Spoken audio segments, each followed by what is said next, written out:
She knocked on my door at midnight and whispered, "My husband thinks I'm sleeping." I should have sent her back, but instead, I whispered back, "Then don't wake him." It was close to midnight when I heard it, 3 faint knocks against the wood of my back door. At first, I thought I imagined it. The neighborhood was usually so quiet at that hour, the kind of silence where even a single creak feels out of place. I sat at my small desk by the open window, half lost in paperwork I wasn't really paying attention to. But then the knock came again, steadier this time, and I knew it wasn't the wind or my own mind playing tricks on me. When I opened the door, she was there. My neighbor. Wrapped in a pale sweater, her dark hair loosely tied back, strands falling over her face. The porch light from above cast her in a soft, almost fragile glow.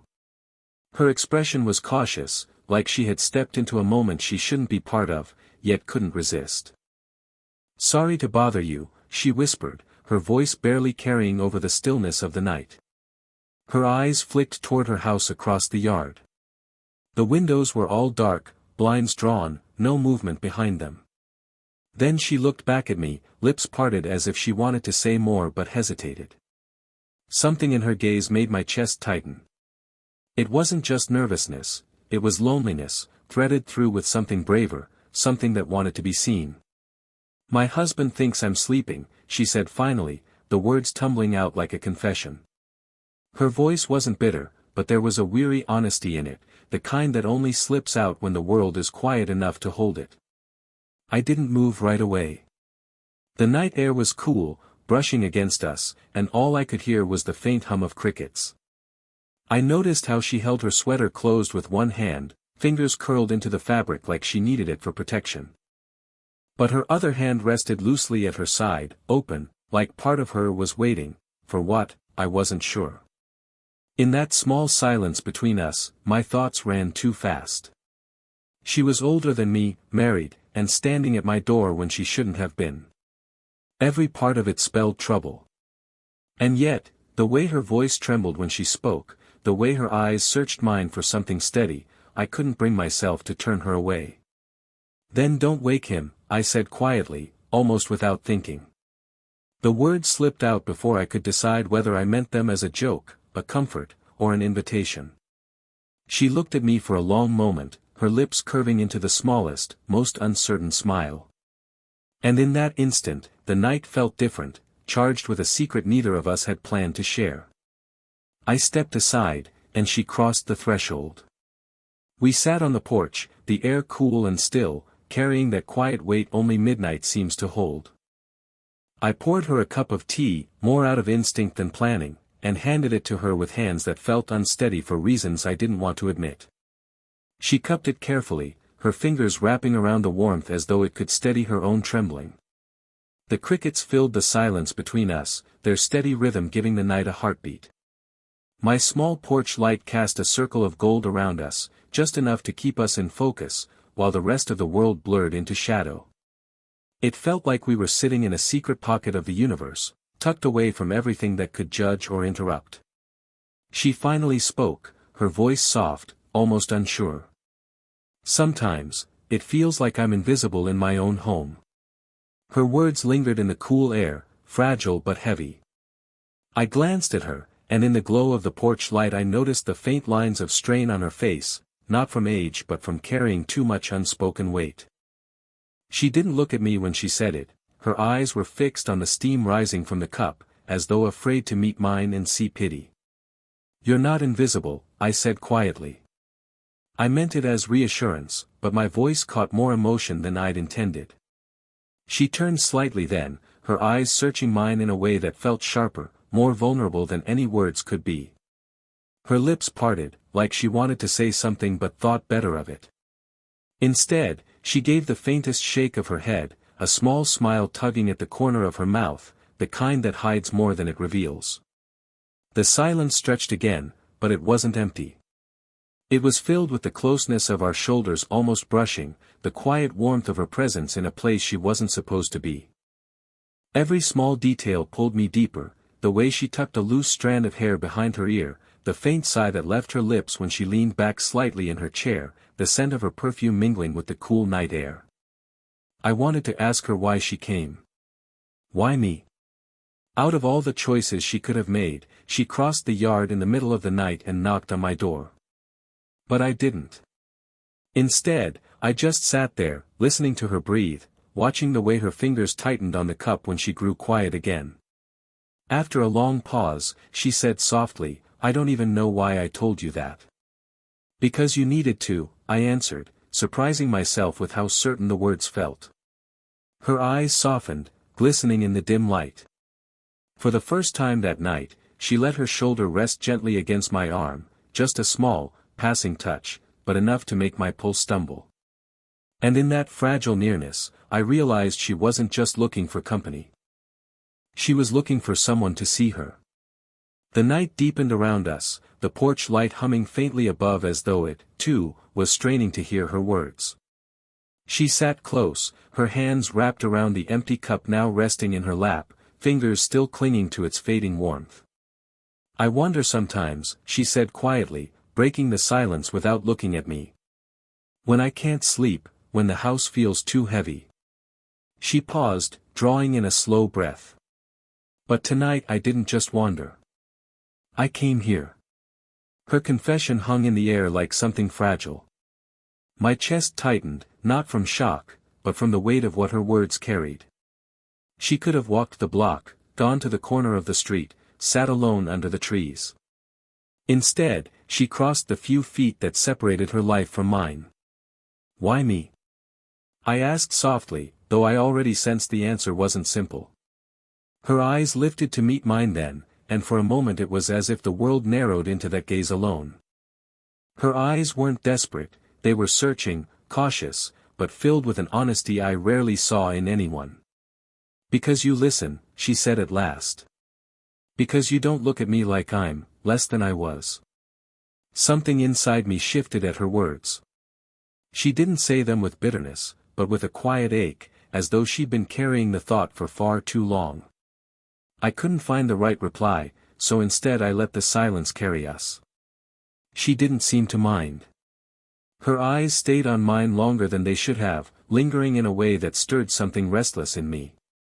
The kind of look that speaks without permission, that asks for closeness without ever forming the words. The lamp's glow brushed over her features, softening them, deepening the shadows beneath her eyes. I found myself noticing details I shouldn't, the curve of her cheek, the way her lips pressed together when she was holding back, the faint tremor of her shoulders as if she were fighting off more than just the night's chill. I didn't move. I only breathed, aware of how her presence filled the small space between us. Every second stretched longer than it should, stretched with the pull of something unspoken. She looked away first, back toward the darkened outline of her house. But even then, I could feel her gaze still pressing against me, as though some part of her hadn't truly turned away. And I realized then, it wasn't just loneliness that brought her to my door. It was something deeper, a quiet need she couldn't name aloud, something that now lived between us, growing stronger in every silence we shared. The night had grown cooler, the kind of chill that settles slowly until it becomes impossible to ignore. I noticed the way her hands moved over her arms, rubbing faintly as though trying to summon warmth. She didn't say anything, but her body betrayed her need, her shoulders drawn in tighter, the slight tremor of her breath.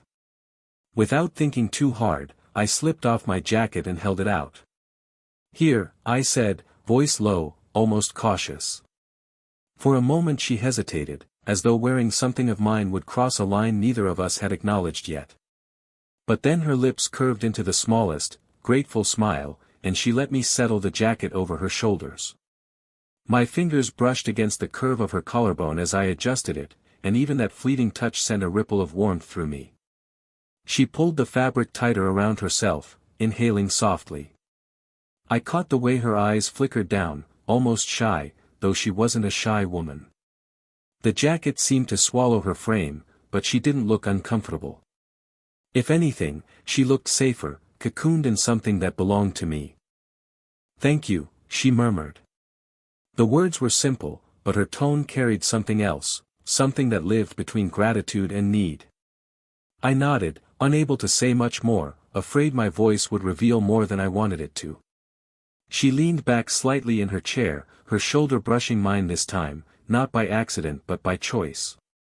It was a small thing, just the faintest pressure, but it felt deliberate. I could feel the warmth of her through the fabric, the subtle rhythm of her breathing, and I had to remind myself not to move closer. The night seemed to hold its breath. Even the crickets quieted, as if giving us space.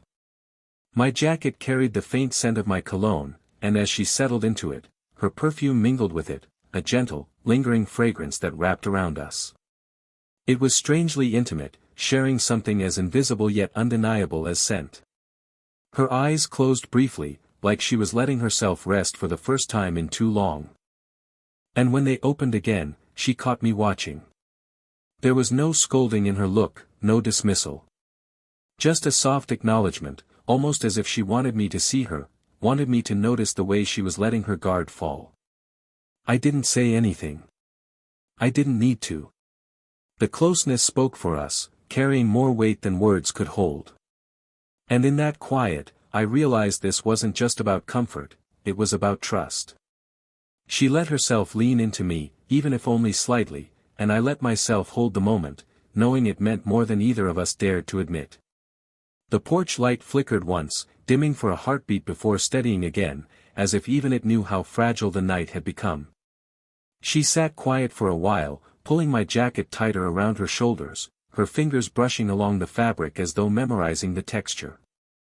I could feel her hesitance pressing between us, like she was searching for the right words and feared what they might reveal once spoken. "Can I ask you something?" she said finally, her voice soft, almost reluctant.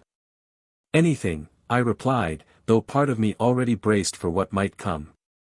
She lowered her gaze, her thumb tracing circles against the porcelain rim of her empty teacup. "Why don't you ever judge me?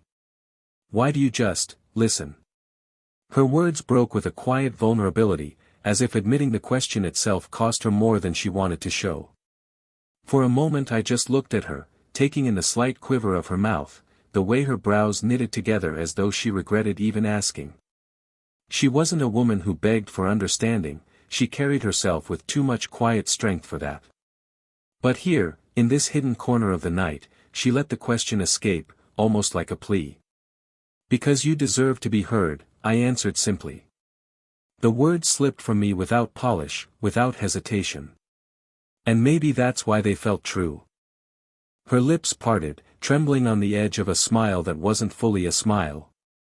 "Deserve," she repeated softly, as though testing the word, weighing its worth in her life. The silence that followed wasn't empty, it was heavy, filled with the sound of her breathing, the cool air pressing in around us, the unspoken ache she carried. Then, slowly, she moved her hand from her lap and let it rest lightly on my knee. The touch was hesitant, not bold. Her fingers hovered there, almost feather-light, as if she were afraid I might pull away. But I didn't. I couldn't. That single point of contact sent a quiet surge through me, not of desire alone, but of understanding, like her hand was a bridge, asking me not to leave her alone in that moment. I glanced at her, and she met my eyes without looking away this time. The honesty there was raw, stripped of all the walls she must have built in her marriage, in her daily life. Here, she wasn't the confident woman people saw at a distance. She was human. Breakable. Longing. I didn't move to cover her hand, though I wanted to. I just let it stay there, a gentle weight that said more than any words we could have spoken. And in that fragile stillness, I knew the line between comfort and something more had thinned to almost nothing. The night had turned hushed, almost unnaturally so. Even the crickets seemed to have stilled, leaving only the faint hum of the porch light above us. She still hadn't moved her hand from my knee, her fingers resting there as though they belonged, yet trembling slightly, as if afraid of the very closeness she had allowed. Her breathing grew slower, heavier, carrying the weight of everything unsaid. She tilted her head toward me, eyes lowered, her lashes casting faint shadows across her cheeks. The silence between us was no longer just quiet, it was alive, charged, the kind that makes the air feel warmer and thinner all at once. When she finally spoke, her voice was almost a whisper, but it carried straight through me. My husband thinks I'm sleeping. The words weren't new. She had said them before at the door. But here, in this moment, with her hand on me, her shoulder brushing mine, wrapped in my jacket, they carried a different weight. They were no longer just a confession. They were an invitation. I swallowed hard, my pulse loud in my ears. Every rational thought told me to end the night, to walk her back to her door and close mine behind me. But when I turned to look at her, reason didn't stand a chance. Her eyes met mine, wide and searching, shimmering with both fear and something deeper, longing. I don't know why I said it, or if I even thought it through before the words slipped from me. Then don't wake him. The moment the words left my mouth, the air thickened, almost trembling with the unspoken meaning. She inhaled sharply, her lips parting, not in shock but in acknowledgement. For the first time, neither of us looked away. Her hand pressed just slightly firmer against my knee, the smallest movement, but enough to tell me she heard what I meant, what I felt, and she didn't reject it. The night seemed to lean closer, every detail magnified, the faint creak of the porch chair beneath her, the softness of her breath, the way the porch light caught in her eyes like faint sparks. We didn't kiss. We didn't move any closer. Yet the closeness we already shared felt like standing on the edge of something far larger than either of us could control. My heart raced, not because of what had happened, but because of what almost had. The temptation was there, undeniable, hovering just beyond reach. But neither of us crossed it. Not yet.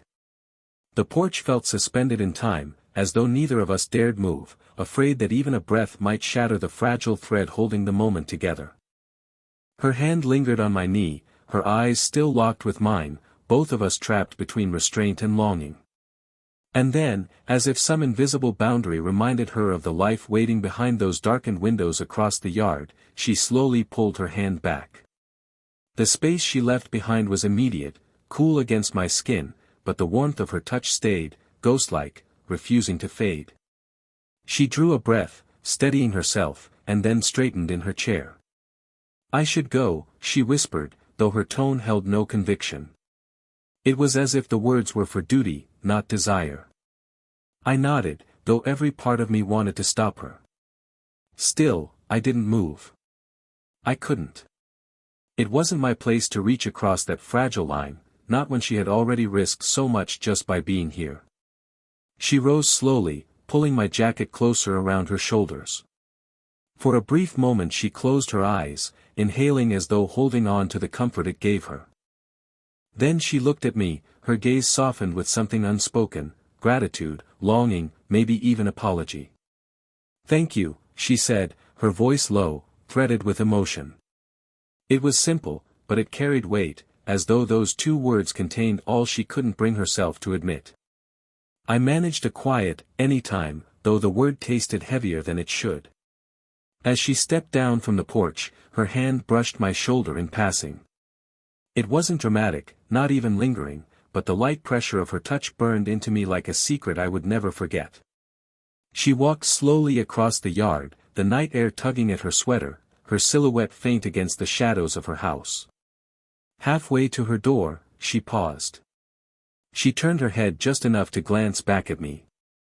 The porch light caught her face, illuminating the faintest smile, sad but alive, a smile that promised something had shifted between us forever. And then she slipped inside her house, the door closing quietly behind her, the darkness swallowing her presence. I sat there for a long time after, staring at the space where she had stood, my jacket still wrapped around her, my heartbeat refusing to calm. We hadn't crossed any lines that night. Not with our lips, not with our bodies. But in every glance, every touch, every word whispered beneath the cover of midnight, we had already stepped into something neither of us could take back. It wasn't a goodbye. It was the beginning of a secret the night itself seemed determined to keep.